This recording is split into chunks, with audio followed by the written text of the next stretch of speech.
Student calls for democracy continue to ring out in the streets of Hong Kong as the push for universal suffrage in the autonomous region of China is losing steam but carrying on. We went to BU's School of Management to ask students their perspective. Students are the future, so you have a much older population and they've been used to the status quo, so they're not going to stand up and change anything. And in the long run, it doesn't really matter to the older people, but it matters to the students. They're the future of Hong Kong, Their voice is really what matters for their lifestyle and their culture in the future. So it is really important what they have to say now so that the future will be better for them.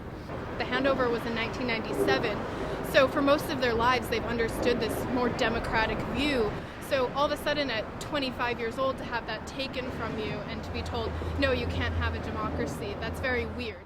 The movement, deemed the Umbrella Revolution, began 2 weeks ago in a response to the Chinese government calling for direct elections in 2017, but that they would screen the candidates before they were put on a ballot. Like the Occupy movements in the United States, Occupy Central is relatively leaderless.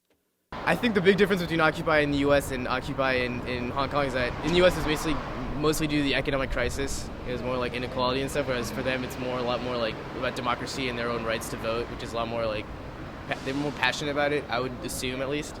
I think they've been successful so far. Just the fact that they're able to gather that many people and to be on the news 24/7. Every day I look on the newspaper, I look on NPR, it's always about Hong Kong.